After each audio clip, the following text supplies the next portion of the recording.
Voltamos com o Horizonte Debate e hoje discutimos a importantíssima reforma do ensino médio que impacta a vida da sua família agora, o ano que vem e a vida dos seus filhos daqui a 3 anos.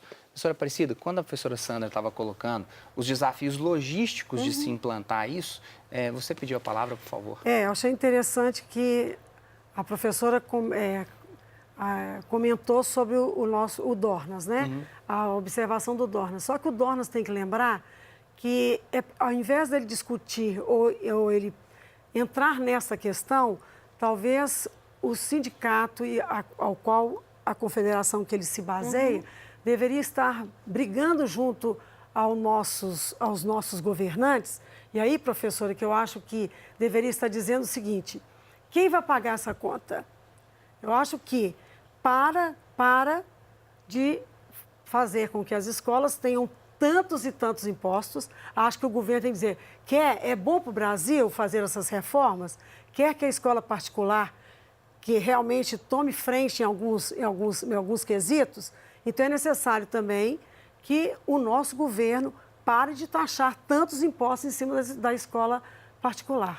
Agora, professora Aparecida, professora Sandra, eu fico me questionando algumas questões que são muito óbvias. Assim, muitos desses excluídos não frequentam uma iniciativa que já é fantástica em termos de formação, haja vista o número de aprovações do Enem das escolas técnicas federais.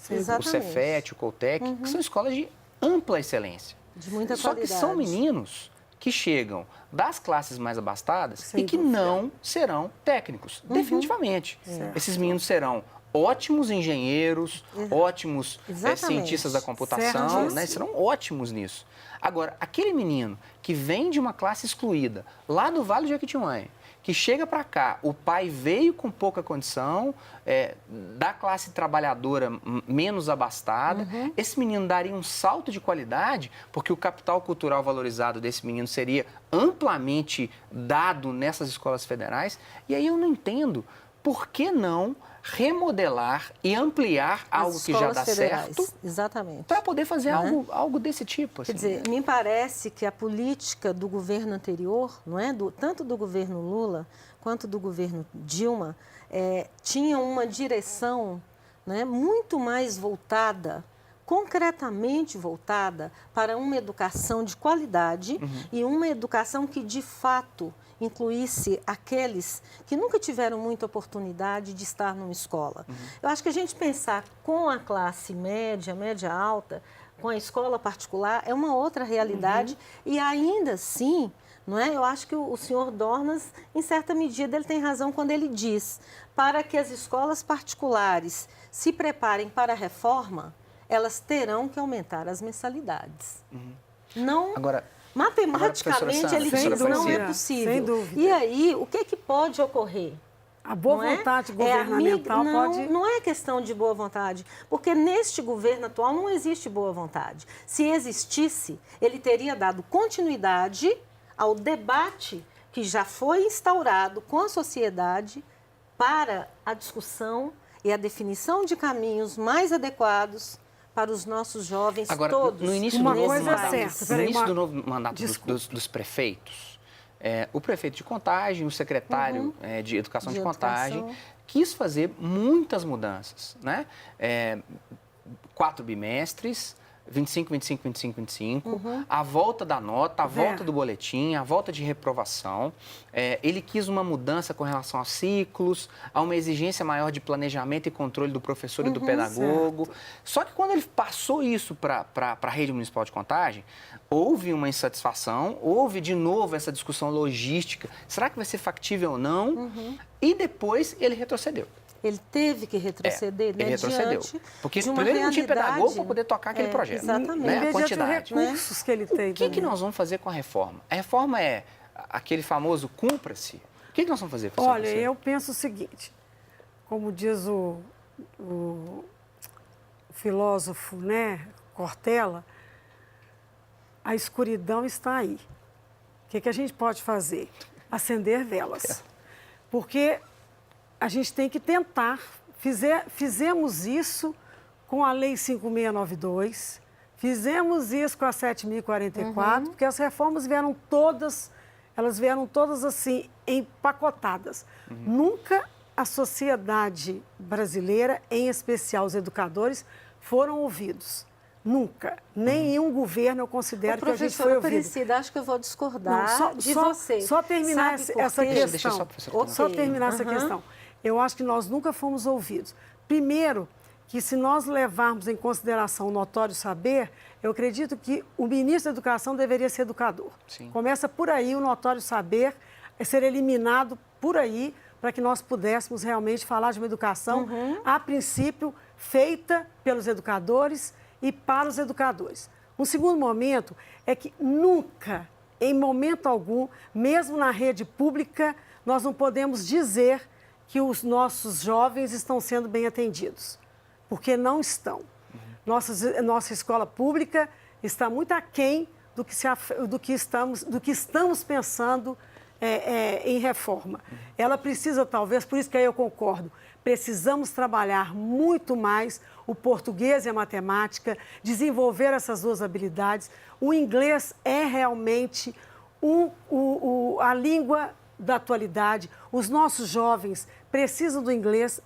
O internautês é o inglês. Não adianta a gente sair dessa. Então, eu acredito piamente que essas 3 disciplinas, que são disciplinas que são usadas na China tem o quê? Mandarim, tem o inglês e matemática. Os alunos do primário, do antigo primário até o fundamental todinho, eles estudam essas 3 disciplinas como básicas e as outras são enxertadas.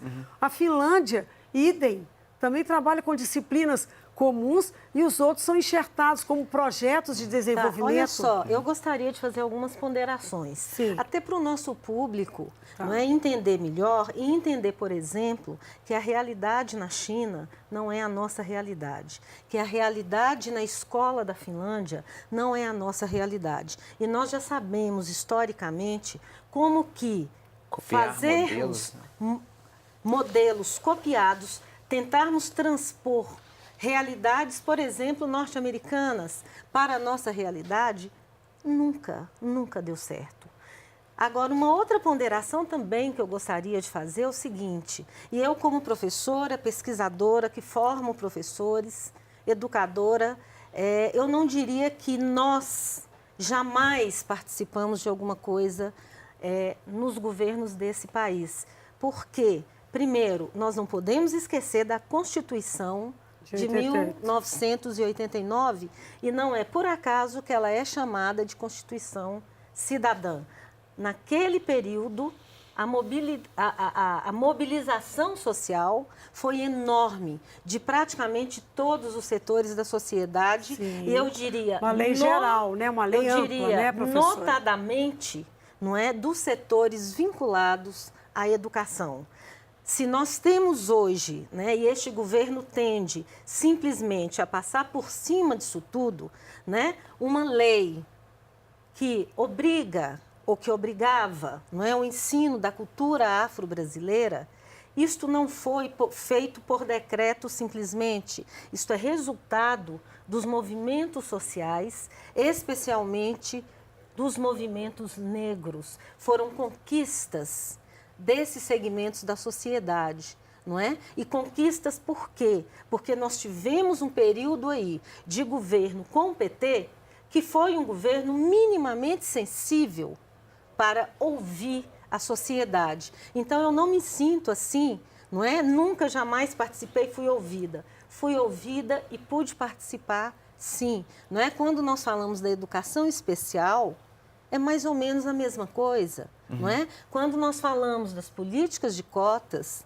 das políticas de afirmação, não é? Nós estamos falando de políticas que resultaram ou que atenderam ao movimento social organizado, não é? Agora, você por decreto, chegando num governo, numa situação de golpe, porque me parece que não há mais nenhuma dúvida sobre isso.